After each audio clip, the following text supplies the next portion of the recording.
Hello, everybody. My name is Anuradha Vedmurthy, and I am the Careers and College Advisor here at KIS. Today's session is determining the right colleges and program, which is the first step in the step of your journey towards applying for undergraduate degrees. We're going to hear directly from our very own alum and seasoned counselor, Ms. Sachi Malhotra, about how you shortlist programs and how you can ace your tests. Our session today is titled How to Prepare for SAT and ACT Tests and How to Determine the Right Program Fit. Sachi Malhotra is a college counselor from Mumbai. She attended Bryn Mawr College in the US, where she studied neuroscience, math, and psychology, and graduated magna cum laude. She worked in the marketing and advertising space in New York and London for 3 years before moving to Mumbai in 2018, where she started coaching students through the college application process at On Course.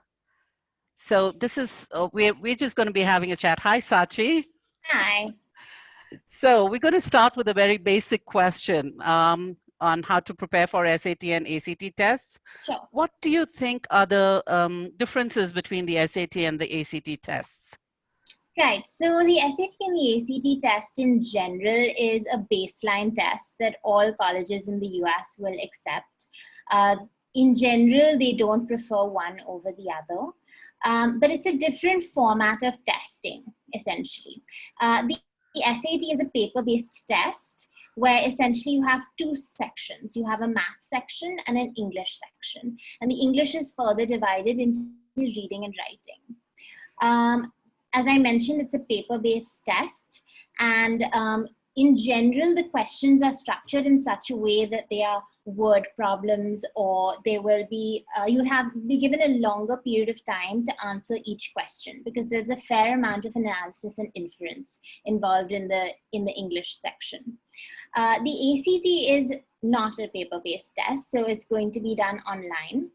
And essentially, there are 4 sections. So there's math, there's 2 sections on English, and there's a science section. The science section isn't necessarily knowledge-based of scientific concepts, but it's more of an English section with a science interpretation that students have to sort of get acquainted with. So it's data analysis, data interpretation, etc. As I mentioned, it's an online test, and the format is such that there's a shorter amount of time that students have to answer each question. So for example, in the math section, you have 60 minutes and 60 questions. So it's 1 minute per question. It's more of a direct approach when they're testing students on, their quickness in their responses. And of course, the SAT is on a score of 800 and the ACT is on a 36. Okay. Sorry, the SAT is 800 on each section. Each section. So it's a 1600 score. Yeah. Okay. Awesome. So in your opinion, which test do you think a student should opt to write? So I think, honestly, every student is very different, and certain things favor some students versus others. So I think the first step to determine which test is better is to take a baseline test. And that would be with 0 preparation to attempt 1 full-length SAT test and 1 full-length ACT test, and just see where your natural inclination lies. How comfortable do you feel with taking the test online? How comfortable do you feel with the science section of the ACT? Would you rather spend more time per question and thus, lean more towards taking the SAT as opposed to having more of the direct approach, which is the ACT testing? Awesome. So if students want to pursue a science degree, would you recommend that they take the ACT over the SAT? Well, so absolutely not. It depends on what the student is more inclined towards. We say science because ACT has that science section. But in the SAT English section, you will have passages of social sciences, history, and you may even have a scientific passage. And when we look deep down at the percentage of English versus math, in the SAT, 50% of the test is math and 50% is English. And in the ACT, only 25% is math. So if you want to be taking a science course, you could go either way. Either way. Yeah. Okay. Awesome. I think you said colleges are okay with either or, correct? Right. Absolutely. Okay. In your opinion, in which grade should students start taking these tests, and what should their timeline of the test taking be? Right. So the test scores are valid for 3 years. And I think the earliest time for students to start preparing could potentially be between their 10th and the 11th grade. So that's summer. I know students don't want to do this or hear this at all, but maybe a pivotal period where they could start, start thinking about the test. On average, we have students who take the test about 2 to 3 times. So you want to plan it in such a way that you are taking enough attempts to give it a fair shot. In general, as I mentioned, you want to start preparing in that 10th grade break. And ideally, you would take your first attempt in the December break of the 11th grade. Okay. And yeah. Okay. And PSATs too, is that important enough for students to have to attempt a PSAT before they take the SAT? It's not necessary at all. However, it is going to get students to start thinking along the lines of how the SAT is structured, how they approach those questions, etc. So it may hold in their favor, especially when it comes to the SAT prep. For the prep. Okay, great, great. So what are the different skills and strategies that students should master to score well in these tests, the SATs and the ACT tests? Right. So I think first and foremost is content. So students need to get really familiar with the style of testing and the type of questions that they're going to be asked. So yes, absolutely, there will be a lot of overlap with, for example, the math content that you're learning in the IB. But there may be 1 or 2 concepts that you may not be familiar with, or the phrasing of how that's done. And so content is something that students really need to get a good grasp of. So I think students need to set aside enough time and for the SAT or ACT prep. So that should be approximately, again, they really don't want to hear this, but about 4 hours a week from the get-go when they start their prep. Okay. And then, of course, there's specific things that they should, take into consideration as they hone into each of the sections. So for example, to improve their reading or their attempts at the English section, students should most definitely start reading. Just making sure that you're reading passages and above and beyond what you're told to read for school. It just helps enhance your quality of inference and understanding of texts. And it just has a direct correlation with your score. An avid reader is definitely going to score better on the English section. With math, as I mentioned, content is really important, but also knowing how to attempt each of the questions. So is it better to actually solve each of the questions, or should I approach the question through the process of elimination and find the right answer? And that only comes through practice, practice, practice. And then, of course, coming together, students need to have the stamina to sit for that 4-hour test. Not just be able to attempt the English section and the math section in isolation, but to sit for 4 hours and actually do the test well through the entire time. And so I definitely think students should take at least 10 to 12 full-length practice tests in that timed setting before they actually attempt their first SAT or ACT. Awesome. Any recommended resources that you can suggest or give us for mastering these skills and strategies? Any resources that you can? Yeah, of course. So first and foremost, of course, the textbooks. So, you start with your Princeton Review, your Kaplan, but then above and beyond that, for the concepts, I couldn't recommend Khan Academy enough.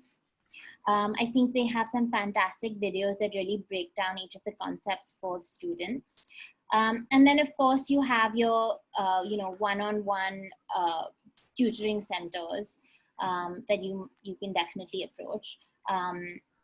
I work for one organization called UPrep, and we do one-on-one test prep help with students on virtually on Zoom as well. So there's Okay. lots of people out there. Awesome. Yeah. Thank you. Yeah. So ideally, how long before their test date should students start preparing and practicing? Right. So content-wise, I would say students should start about 2 to 3 months before. And as I mentioned, they should midway through, maybe a month and a half before the actual exam, start taking those full-length tests. Ideally, 1 to 2 a week would be the best. And then, of course, the week before is only revision. You don't want to get burnt out. You don't want to be demotivated. So the week before would just have to be revision of all the concepts and going over mistakes that they've made in papers previously, etc. Okay, great. Any general do's and don'ts you recommend or suggest that students must keep in mind before they plan on writing these tests? Yeah, I think a few things that I've mentioned already, but I will reiterate those. So practice, practice, practice. Reading is really important. Take at least 10 or 12 tests before the exam. Make sure that when you are doing those practice tests, to emulate a testing environment, so have it in those timed conditions. Use Khan Academy, Kaplan, Princeton Review. Definitely get help if you need it. And then last but not least, make every single attempt count. You don't want to be sitting for a 4-hour test and practicing again and again through 2.5 years. So I think definitely make every single attempt count. And one don't that I think a lot of students tend to jump towards is, last minute, definitely don't switch between the SAT to the ACT. In case you didn't do as well as you had hoped on the one that you had initially signed up for.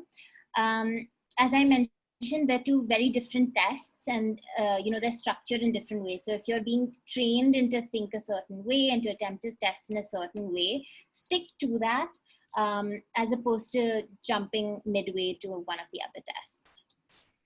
Okay. Okay. So you're saying that students shouldn't take both the tests. I'm saying definitely don't spread yourself too thin and focus Okay. on one of the tests and do it well. Yeah. Yeah, because normally, I mean, you see a lot of students who are, especially with the science. If they're a strong science student, they would say, okay, let me do the SAT and then take the ACT. ACT scores do they substitute for the subject tests in many universities? Some of them do, yes. Okay. But SAT subject tests aren't as important. First of all, they're not as required by all the universities. And they're sort of an additional sort of a tick mark. And I would say SAT subject tests are definitely better for science students. So if they were to take the SAT, then they could do the hour-long SAT subject tests in addition, as opposed to switching to the ACT and doing that as well. Because I think that's just a better approach for them. Yeah. Awesome. So anyway, before we move on to our determining the right program fit, there's one question here. It's what happens if I take the SAT test 3 times and the second score is higher than the third time?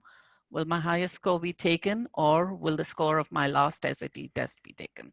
Yeah, so this is actually the concept of the super score, where essentially universities will take into account your highest scores from each attempt and super score it. Yeah. Awesome. Okay, let's take the next question there also. Which one is more accepted in UK, US, European, and other colleges? So in general, in the UK and Europe and actually Canada, they don't require the SAT or the ACT. It's mainly just for the US that you would need to take these standardized tests. Okay. We're going to have a lot of questions. I think we'll move on to the next section of our conversation and then maybe pick up some of the questions later. Yeah?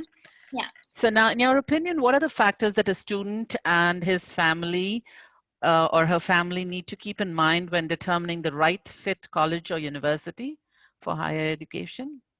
Right. So I think the first step is figuring out what the student is interested in. So I understand a lot of parents are gung-ho about having their kids, want to be a computer science major when the student may not necessarily be interested in it. So take a step back and look at that intersection between your favorite subject, something you enjoy doing, and something that you're doing reasonably well in at school. And based on that, you can figure out, and of course, then try to do a little bit of research to see what the potential career opportunities can be through that. And try to figure out a course that you think you'd be happy to study. Because at the end of the day, the student is the one who has to do this. So if it's something that's completely wildly different from what they're interested in, unfortunately, students are not going to be particularly happy about it or very successful in it either. So I think that's the first step, is to figure out what to study. And the answer to that could even be, I have no idea, I want to go in for a liberal arts course for that very reason, because I'm undecided. I think the next thing is when parents and kids are thinking, having this conversation. How do we start? Where do we apply? What are our priorities? It's important to think of a few things. So first of all, yes, of course, you want your kid to go to college. Yes, you want a fantastic education. But what is the end goal? In addition to getting a degree, as an outcome of it, do you want to continue living abroad? Do you want a quality education to then eventually come back and work in the family business? Do you want to get a degree in business, say, but simultaneously pursue a non-academic passion in the hopes of combining the two of those one day? I think for parents, something to consider is also the cost of the education. And that can vary based on all the different types of colleges all around the world as well. From the student's perspective, when you're looking at the education, of course, you're looking at the degree that they come out with. But also, as I mentioned, is it that you want to allow the students to have a little bit of exploration and then pursue a liberal arts degree in the US? Or you're really certain that you want to study medicine, and so you decide to apply to a set medicine program in the UK? Is it that you value small classrooms a lot, where there's one-on-one interaction with the teachers, where there's small discussions? Or do you value access to a large endowment, labs with a bunch of professors, many resources that the students have access to? And then, of course, from the student's perspective, when you're trying to narrow down colleges, you look at those small factors as well, like I want to be on the East Coast or the West Coast. I'm looking at a really diverse campus. I want to be close to a racetrack because I want to simultaneously, pursue my passion for race driving. There's all sorts of factors that need to come into play, but I think thinking about all the priorities as a family is very important. Awesome. Very, very briefly, Sachi, if you could just tell our viewers, liberal arts, what is a liberal arts program? Very briefly, yeah? Yeah, so a liberal arts program is essentially, most colleges in the US will have a liberal arts program.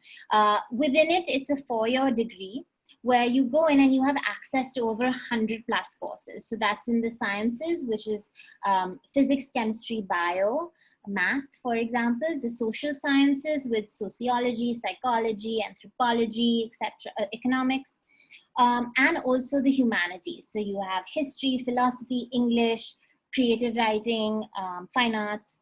And so essentially you go in and you can mix and match. And so you could major in astrophysics and do a minor in drama, for example. You have your first year and a half to do a little bit of exploration. after which you choose a major and then you start doing your higher level courses in that specific subject. So in that way, the liberal arts allows for a lot of exploration.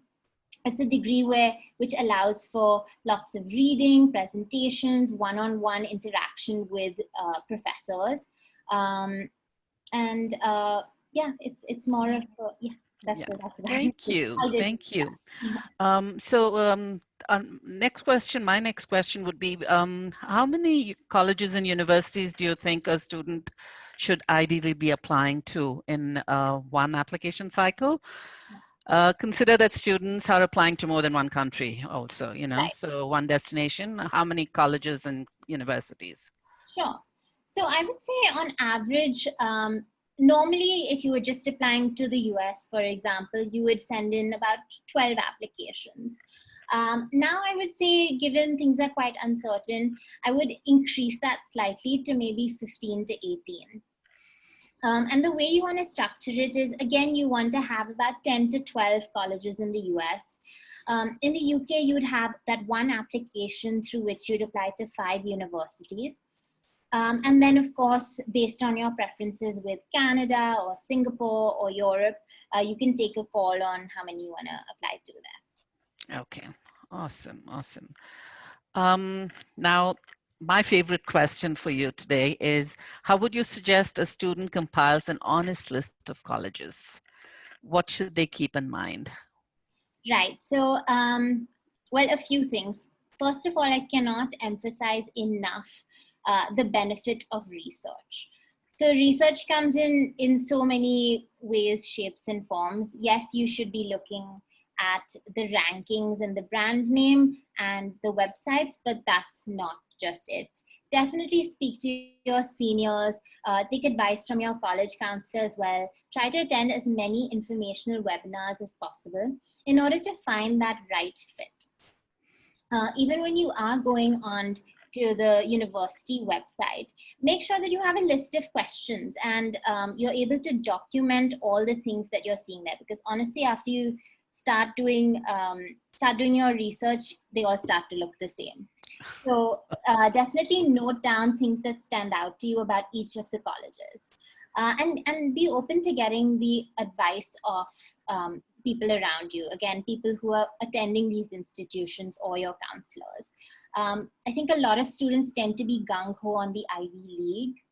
And they forget that it's not everything, right? You still have the University of California system, which is as prestigious. You also have colleges like Northwestern University of Chicago, which would form in the same range and are as difficult to get into as the Ivy League. And also then, of course, thinking about your priorities, as I mentioned earlier, do you value small classrooms? Do you value the post graduation opportunities that you're going to get, or the research opportunities you're going to get while you're at college? At the end of the day, you're the one who has to attend the university. And so, for example, if you've heard that UVA is fantastic for a certain program, it may not necessarily be the best for the program that you're interested in. So I think doing a little bit of research and being open to hearing other people's opinions is also really important. Yeah, and also I think, what are your thoughts on, maybe doing an undergrad program at maybe not the Ivy Leagues and looking at the Ivy Leagues for a postgrad or for grad school? Absolutely. Yeah. Right. I think that may work well for students too. And if they want to continue staying in those countries, I think sometimes that's a good, yeah. Yeah. Absolutely. And that's in fact what I say to a lot of students who may be unsure about studying business, is you can always get your MBA later. So Yeah, later at maybe one of the more prestigious colleges or universities. absolutely. Absolutely. Okay, now so we're going to just go into and take on some questions. Would you like to pick your questions, or do you want me to ask you the questions, Archie? You go for it.